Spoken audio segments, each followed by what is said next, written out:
The problem is like LLMs are still very bad at a lot of very simple things. This is actually quite important problem I would call dispersion. Maybe raise your hand who thinks the first one is easier for an LLM.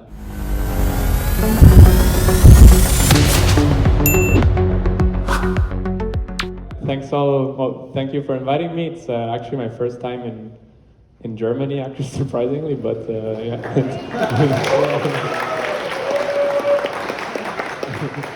Okay, so yeah, I mainly work on long context stuff, and it's a pretty important. I hope audio is okay, by the way. Yeah, so I've been working now for almost 2 years on long context with language models.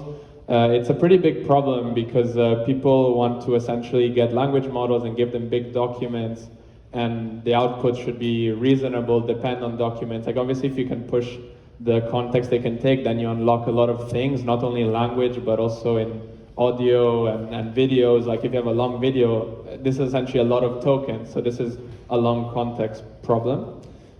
And the problem is like LLMs are still very bad at a lot of very simple things. So I think the famous one was like this strawberry example where the GPT essentially could not count the R's in strawberry. There's some others. I mean, the problem with these ones is that LLMs get better and better, so now these are probably outdated, but you can just expand the table. But this is the results on like 3x3 multiplication, or 4x4 multiplication. Like these are, I mean, these models are doing trillions of flops, and they cannot multiply like 3x3 numbers. I mean, I think now they're a bit better, but like essentially multiplication seems unsolvable with these transformers. Here's a funny one I actually found, and essentially I asked ChatGPT what is the second to last value of the sequence, and the second to last value I don't know. Oh yeah, I throw in a 0, so the answer is 0. But the language model essentially says, oh, this is only ones, so the answer is 1. So it's kind of like the 0 is lost, and actually this is what we will look at in part today. Okay, I have a few more. This is just what is 1 plus 1 plus 1. And Gemini, this is the pro version, passes the input to a Python program, but copies the actual sum incorrectly. So actually it says 124. And again, today we will see maybe what is happening, maybe, hopefully. And so let's look a bit more at this 1 plus 1 thing.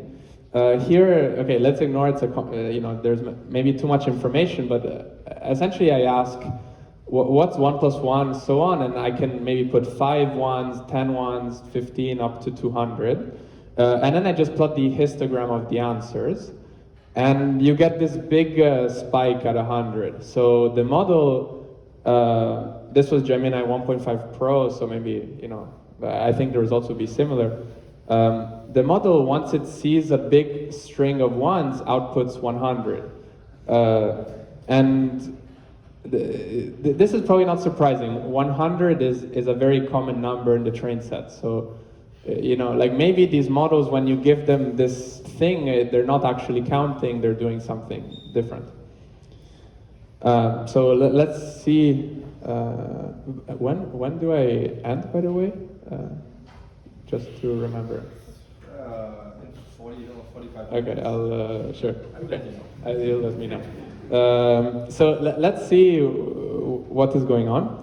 And this has been essentially the direction I've been trying to push for maybe 2 years, along with some really amazing collaborators, mostly in DeepMind, but also around, which is like, let's try to understand language models instead of trying to, propose new components and so on. We can maybe try to understand them to then improve them after we have this understanding. And I will roughly divide the talk into 2 parts. It's a mix of like very kind of randomly technical things and like not technical things, but hopefully it'll be okay. Part 1 is on dispersion and part 2 on positional encodings. Yes.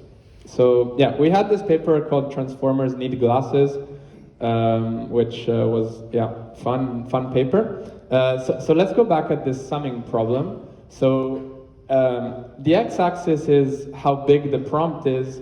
The y-axis is how big the error in the answer is. So roughly, what these plots show is that as the prompt gets longer, so as you have to sum more numbers, the error grows as well. You can see, like in some cases, there's like linear growth in the error, and that's because the model is always outputting 100. So then the error grows linearly, and then you get some weird spikes and so on. And I think a common question is like, a lot of people say like, what's happening here and so on. So maybe we can look at this maybe a bit more from a principled perspective.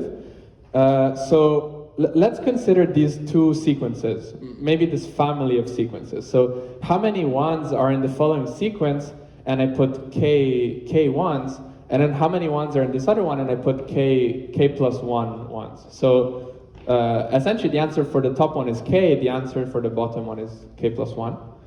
And then let's plot what happens to the representations as we grow k. So I'm growing k, and I'm looking at the representation of the last token of the two sequences as I grow k, right? So remember, in a language model, the only, like your output of the language model purely depends on the last token of that sequence. That's what you pass through a linear matrix, like through a linear operation, and then decode it from there, right? So what this plot is showing is that as you grow k, the representations are converging to each other. And why is this bad? Essentially, you want this function to be injective. Like, you want representations to stay far apart because each instance of k has a different answer. The answer is k, right? But as you grow k, you see that the representations converge to the floating point limit. And once they converge to the floating point limit, now you can't distinguish them, like from the point of view of the floating point arithmetic. So essentially what this means is, as k grows, there's some k for which this problem fails because you lose injectivity. The transformer cannot separate the two. This is actually quite important because in modern language models, we serve them in very low bit precisions, 4 bits and so on. So this is saying there's directly a trade-off between bit precision and performance on certain tasks. And yeah, so the previous plot was actually us measuring this happening in a GEMMA model. So this was like, in GEMMA you have the weights, you can measure it and so on. So you can do it at home if you want. And we had some kind of, you can essentially prove that this happens mathematically with some, obviously you have to make some light assumptions because I think the main assumption you want is the positional encodings behave nicely, because if you have arbitrary positional encodings, then weird stuff happens. But in practice, this tends to happen. And why does this happen? This happens essentially because of a problem I would call dispersion. And maybe this is a good toy model to have a look at. So what we do here is we train a single attention head to predict the maximum of a sequence. So this is essentially softmax. You want it to behave like argmax. So the solution is that the attention has to attend to simply the biggest element and do nothing else. And in the first kind of rectangle, the way the result should look like is like a dark column on the rightmost column. So this is essentially arranged where in the first rectangle,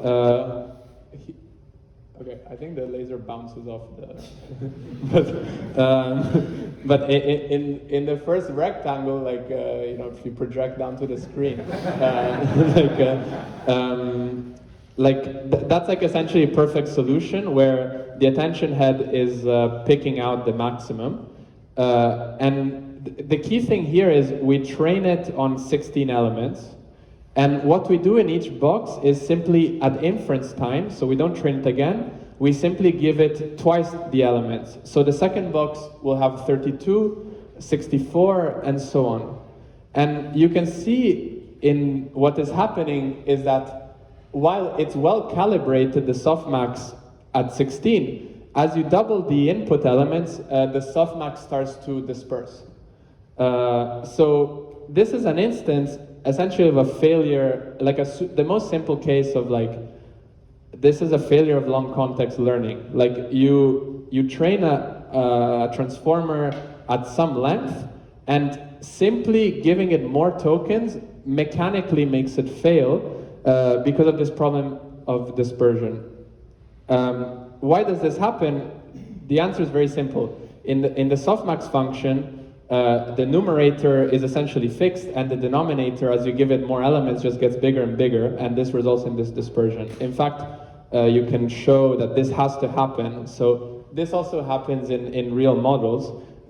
A way to measure this is simply the entropy of the attention maps, and you can see the entropy naturally growing as you give it more elements. So this also happens in real language models, and in fact, now you've seen a lot of long context models realize this, and for example, in LLaMa 4, they have a mechanism to counter this, and you know, probably other models are doing it too without saying.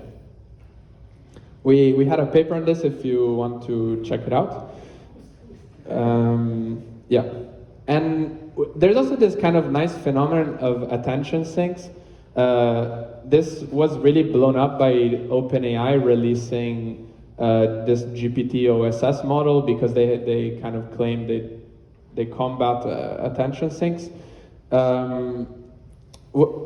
What's interesting is that attention sinks are extremely prevalent in models. So the red here is measuring how many heads have attention sinks in these LLaMa models, and you can see that that there's a lot of red in these plots.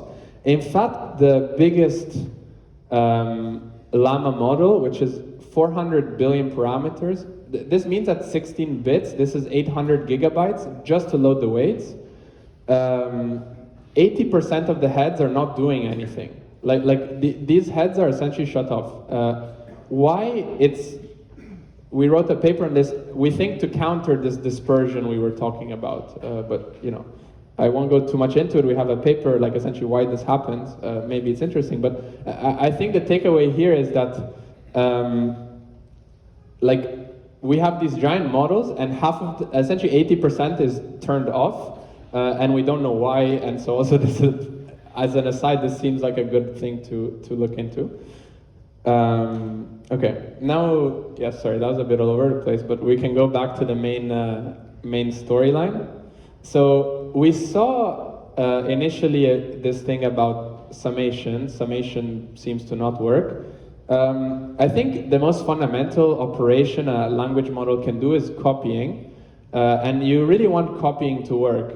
For example, in the Python example I gave at the start, the issue was that the language model could not copy correctly into the Python interpreter what it wanted to do. So, you know, maybe here I'm giving some spoilers, but probably copying does not work. And we had this very simple experiment. Now, essentially, all of these numbers I gave at what point they fail will always be pushed further and further. So all of these statements are when n is infinity, right? So I think essentially big companies are trying to push n to infinity, but that seems hard. But so I ask a language model a very simple question. So what is the last digit of 11110? What is the first digit of 01111? Okay, these are extremely simple problems, I hope. Okay, intuitively, okay, who, maybe raise your hand, who thinks the first one is easier for an LLM to solve? Okay, then everyone else thinks the second one is easier. Okay, well never mind then this is trivial. But so actually I would have imagined that the first one is easier because language models are autoregressive, right? So essentially it seems like if you're autoregressive, you can just look right behind you and predict the next one, right? But okay, it turns out, but clearly this was obvious, it turns out that it's actually the other way around. So to me this was very surprising. Like for some reason, copying the last digit is much harder than copying the first digit for this problem. Now, this was Gemini 1.5, which was failing at 300. I don't know how much. I would not be surprised if people have trained on this task after reading this paper to like try to fix it. But anyway, so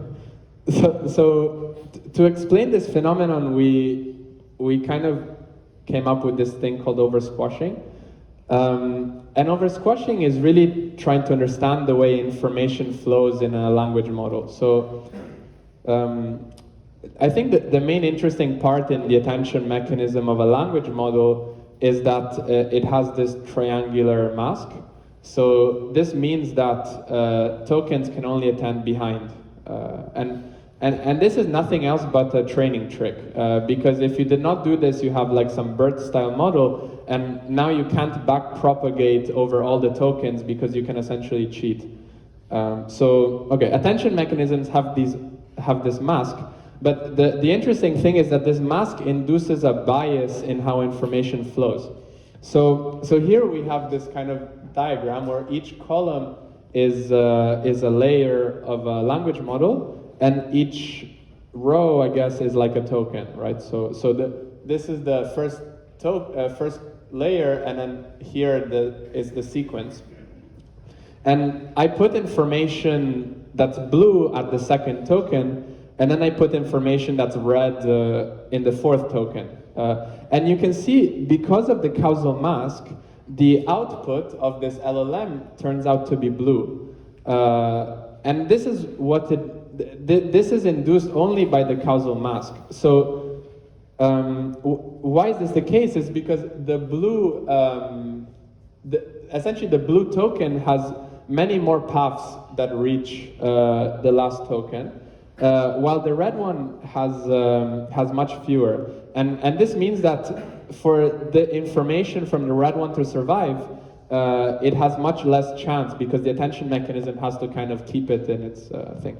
This is very weird because when you predict language, you would assume that stuff coming really close to you is very predictive of the next token, while instead the causal mechanism is biasing you the other way around. Now, of course you can learn attention mechanisms, and so this is only happening when attention is uniform. So this does not have to necessarily be the case. Obviously this is not the case because language models work, or else they simply would not be able to work. But I thought this was some kind of interesting bias because of the mask. You can kind of formalize this, and this looks maybe a bit scary, but it's actually very essentially these are what's saying is like the sensitivity of the output on some input token is the sum of the weighted paths that reach the output. So it's very intuitive, and a nice way to measure it is like this partial derivative, because it's kind of the first order sensitivity of this. Yeah, and this explains the U-shape effect. People were quite interested in this because they realized that like language models seem to be sensitive under context in this kind of U-shape. Maybe explains this is like probably or like maybe it's like some nice intuition for what might be happening, but we're not sure. But anyway, but I think this nicely explains this copying thing, right? Like in this copying, we saw that like essentially the only way for this zero to survive is that the attention mechanism has to kind of take care of it, but it has very few paths. So in the output here, you can see the language model essentially in its context has nothing about a zero. So this is what I have in mind when I talk about over squashing is this kind of disappearing of information. Like if you have a sea of information, the attention mechanism has to pick up something and keep it, let it survive. But actually the position in which this thing is really matters into how much of this information can survive in the output. We had a paper here with some very nice collaborators, and yeah, so I think questions are at the end, so I'll keep going. Okay, so the first part was about dispersion, essentially, about how information flows in a transformer, in a language model. Now we'll talk about position encodings. This is maybe a bit more technical, so I think if you've never seen these position encodings, don't worry, but I'll try my best. Essentially all language models, they use these rotary positional encodings. This is literally every language model out there today. Like nobody uses anymore these like ones that you sum and so on. These were like old school position encodings. Everyone uses these ones. And the way they work is kind of cute. So what they do is they will rotate chunks of the query and key by some 2x2 matrix. So imagine you have your query and key vectors, and then you split them out into two-dimensional chunks, and then each chunk you rotate at a different frequency, and the amount that this rotates is based on the relative distance. So if two tokens are very far, you rotate them a lot. If they're very close, you don't rotate them. So if you're yourself, you don't rotate anything. So, okay, this is how they work. And the 2x2 chunks have spin at different frequencies. So the top chunks will rotate at around 1 radian per distance unit, and the bottom ones will rotate at like maybe 1/10,000 radians per distance unit. So essentially, this like queries and keys are rotating at different, the chunks are rotating at different frequencies, and they rotate based on how far the tokens are. So the idea is that, okay, maybe this encodes distance quite nicely. In the paper, they said this was a good idea because it essentially decays dependencies between tokens. You can imagine that this is some kind of physics system, and as your distance gets very large, everything gets decorrelated and you get this kind of decay effect. And position encodings are actually extremely important for long context learning. Like here, ignoring the details, perplexity, if it shoots up, it means your model like essentially blew up. And you can see essentially each one is like changing the position encoding. So you can see that like changing the position encoding really affects how your model behaves once it tries to generalize. And we're quite interested in understanding how essentially these position encodings work. And the first claim was like this rope, essentially like the main idea that when people build these position encodings is that when tokens are far, you want the attention to be low because it's kind of naturally encoding that as a human, when you read, you probably remember more stuff that you just read rather than like stuff that was like a chapter ago. So they had this big claim, but this big claim also ended up in like papers like LLaMa 3. So like this claim was like really believed by everyone that like this decay happens. And this is because they showed this plot in their paper where okay, there seems to be this decay. The activation as the relative distance increases decays. So it's like, fair enough, there seems to be this decay. But the problem is like this decay only happens when the queries and keys are the same vector. Like when this the same vector, you can try to convince yourself that this, okay, fair enough, this happens. But here, for example, I'm sampling random Gaussian vectors, and there's no decay, like the mean is 0 and so on. So probably this claim, like my point is like people make these claims and then people build on top of these claims, but like maybe like, these claims are, maybe true for the case they prove. I mean, I'm not bashing on the paper. I think the paper is a great paper, but I'm saying like these claims, need to be like, checked, because it's easy to write something, but then yeah, if people build on top of this, then this can become a mess. So in fact, it's very easy to show that, like, you can make easy statements like, given any query, I can find a key such that the activation is maximal at some distance that I want R. So this does tell me, okay, this decay is like maybe not there. Or you can show that, like, okay, if you have Gaussian random vectors, the expected value is independent of the distance of the tokens. So again, this is kind of showing this decay is maybe not there.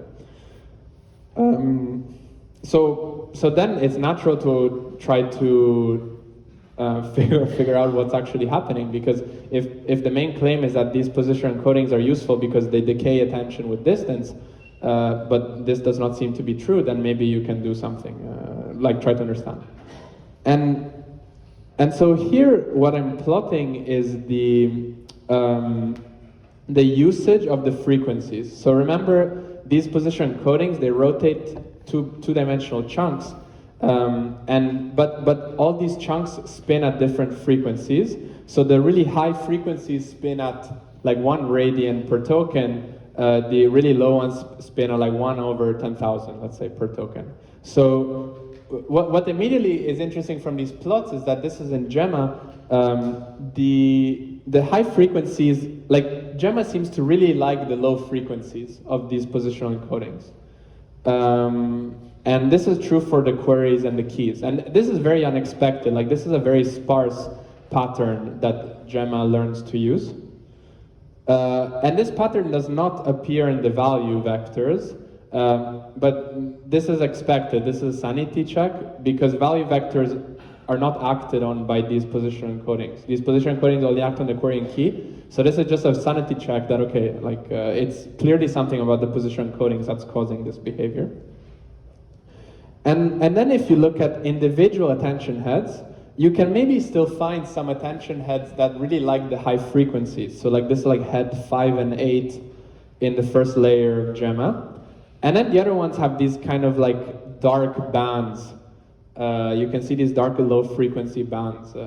Okay, so this is kind of giving more clues. It's like, okay, what are these high frequency heads doing, and what are these low frequency bands, like these sharp bands, useful for? And we can look at it. All of the attention heads that use the high frequencies look very similar. They look, for example, like this head, which attends to itself, which is a waste of an attention head, but the model still learns this. Or this more useful head, which attends to the previous token. So this is, yeah, this makes sense that a model would want to learn this. But importantly, all of these heads use the high frequencies very drastically, and we essentially give a construction of like why this is a good idea. Like why, if you want to build these attention patterns, you need the high frequencies in these position encodings to build them sharply. Like you want these heads, if you want the head to only attend to a token behind you, you need high frequencies, or you need the norm to get very high, but the norm is bounded by optimization. Like usually you don't want the norm to get very high because that's very hard to train a model. So that was interesting. So now let's look at the low frequencies. And here I can show you my favorite attention head in Gemma 1.7 billion, I think, which is this head here. And what this head does is it implements an if statement.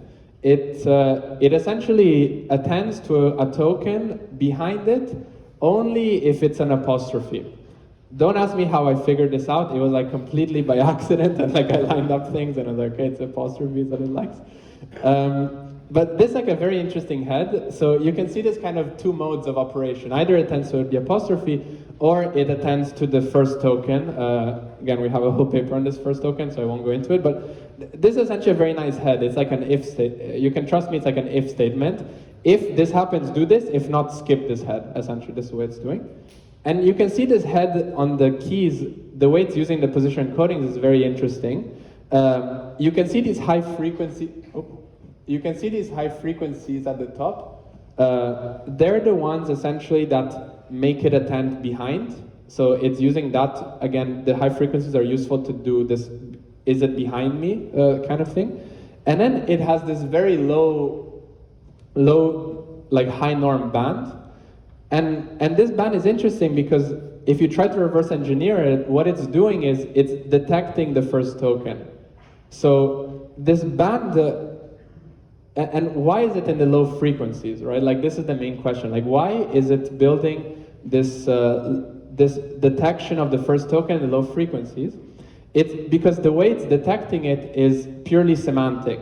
It's detecting that it's a first token because this token is a special one and then it finds it.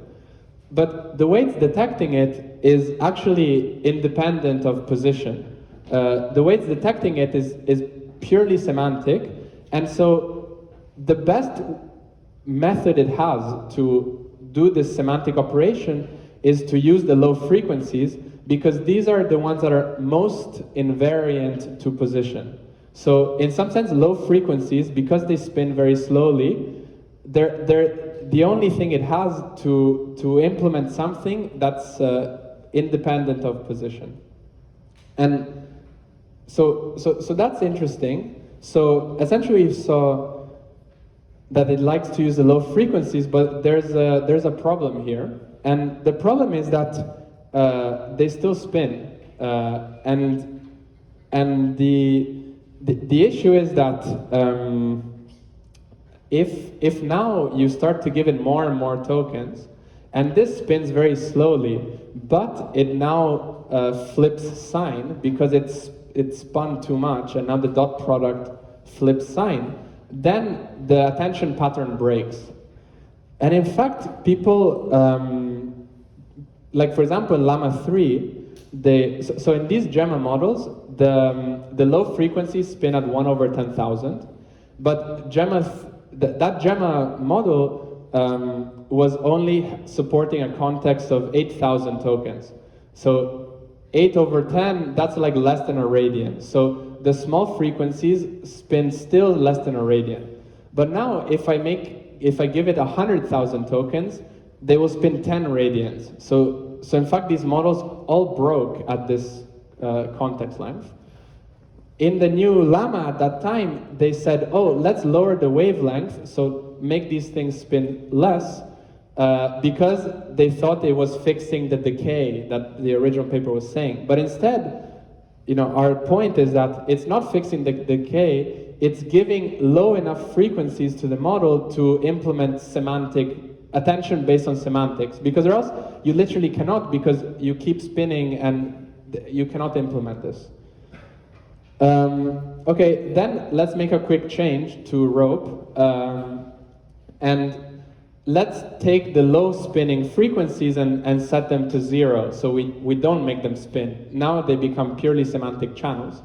And this is a very obvious change. Like, it was a lot of build up to get here, but then this change becomes trivial. We call this p-rope, and yeah, p-rope seemed to be quite a good idea. I think models are starting to use it now. So it's kind of like a bug fix. It's like it's a nice bug fix for rope. And yeah, so I think essentially the whole story of this is like, there was this claim that there's this decay with distance, but actually this does not seem to be true. Then we can look inside the model and see how it's actually using it. We can try to reverse engineer some patterns it learns, and then we can try to improve it. And yeah. Okay. So we had this paper which goes into a lot more detail. And yeah, so I think I just wanted to give some, I don't know, did I go really fast? I forgot about time. You went fast, but that's fine. Okay. Okay, maybe I could have gone a bit slower, because I thought I had way more stuff. Yeah, so I guess just some things I would like to say is like, long context is very fun, because it's kind of like studying these language models as you take the limit of tokens to go into infinity. So if you like kind of maths or these sort of things, this is a nice environment, which you can do a lot of stuff without training, like, 2 billion parameter language models. Now, of course, if you can do that, that's great, but I think a lot of this reverse engineering you can essentially do on a CPU, which is what I did. Like, all of this, like, essentially up until training these 2 billion parameter models, which obviously is like quite expensive, everything else was done on a CPU. And I think this is really the strength of, like, if you have enough motivation to understand why rotary positional encodings are failing, maybe you don't, but if you do, then you just need a CPU and enough RAM to fit a language model in it. I think an interesting thing is that modern architectures are getting increasingly more complicated. So you have things like MOEs, which now pretty much, like a ton of language models are going. So MOEs are like these mixture of experts ideas. As everyone is doing this. Now there's this new trend of doing this full and windowed attention. So before, all models were full attention. So now people stop doing that, and I think a lot of it is because of these dispersion issues. Like, if your window size is fixed, now you don't get these dispersion issues, because this dispersion only happens as you grow the context length. So I think that's a clever trick. People also do windowed attention because you want to save memory. I think both are virtuous causes of doing windowed attention. There's other things like gating mechanisms inside of softmax functions, because essentially training these things, we still don't know how to do it very well. Like even people that have trained a lot of language models, you still get random bugs that, like, your gradients blow up, and it's still very hard. So people are trying to fix why gradients blow up in so many different ways. Gating mechanisms are a way, but gating mechanisms bound your softmax inputs. And bounding your softmax inputs directly increases your entropy that the softmax is producing. So this is another trade-off that's interesting.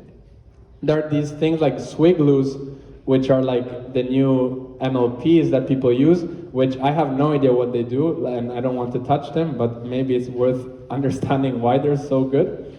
And generally, I really do believe that pushing this kind of architecture studying approach, where you try to debug language models, is a pretty good direction, and I hope a lot of people, maybe you guys, can kind of join in this effort, because I think this is a very fun way of doing machine learning research. And yeah, finally, if you care about long context, I think attention mechanisms are really what you want to study, and the motivation is very simple. Long context is a problem about mixing of information, and the only component that mixes information between tokens in a transformer is the attention mechanism. So all of my work has done an attention mechanism, but maybe I'm wrong, and maybe these swigloos have hidden answers. So yeah, but so maybe this last sentence you can ignore it. But fine, yeah. So that's the end in Italian, and then thank you.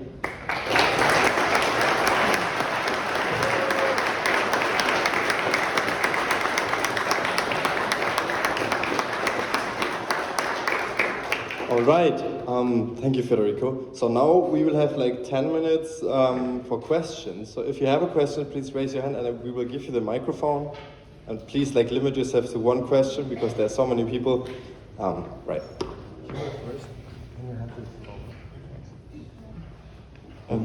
How about grokked language models? Sorry? Grokked language models. Grok language? No, grokked language models. Oh, I see. Okay, so those that have the significantly delayed generalization. Yeah, what about them? Like, what's your question about them? Maybe the grokked language models could figure out an algorithm that solves this issue. but Yeah, I see what you mean. we drive around the grokking by having all this regularization. Yeah, so I think these statements are not really about like, can a language model learn to solve these tasks for reasonable size? Because I think you can, and like, I'm not saying it's not learnable at reasonable size. I think all these statements are like, even if you train it to do it, at size big enough, it fails. And I think that's interesting because there are a lot of problems which you're not going to train the language model to solve. And then you have this kind of bias that like you already know, like deep down in your heart, that for a problem that you're not trying to overfit to, or that it groks and whatever, it will still fail maybe much quicker than if you trained on it. Like essentially in these copying tasks of like copying the last token, if you train a language model to do it, I think it essentially fails at like, some sequence length that's like no amount of GPU on earth you can fit into. That's for sure, yeah.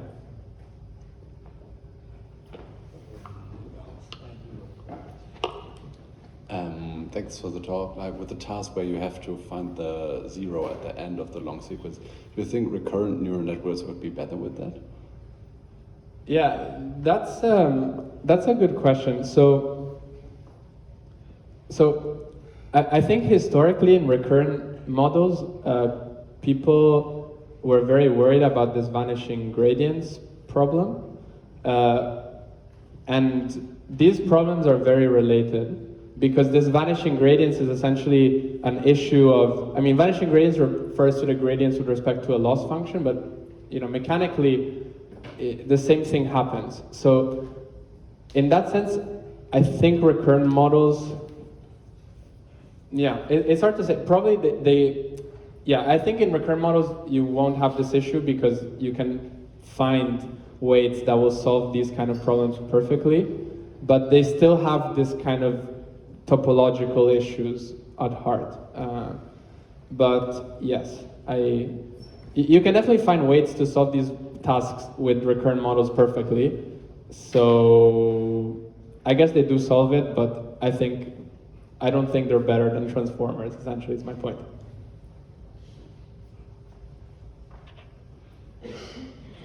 Thank you for the talk. It was very interesting. Another question about this task about first or last digit. Would it happen if you use an encoder that has bidirectional attention and then a decoder that is GPT-like? Would that be a fix to that, or did you try that? Yeah, so bidirectional attention does not have this topological, like this positional problem, because the bidirectional attention is, like the problem is given by the mask, so if now you remove this mask, it's gone, but bidirectional transformer still has this problem of dispersion. Like the dispersion is really a fundamental issue of like, in a softmax function, the denominator keeps growing, but yes, it does avoid this positional effect, yeah. But you can't train encoder transformer. Like essentially, there's no way to train encoder models at scale because it's just very convenient to rewrite them as like autoregressive models because now you can back propagate token-wise, or else you can, anyway. Are there more questions on this side?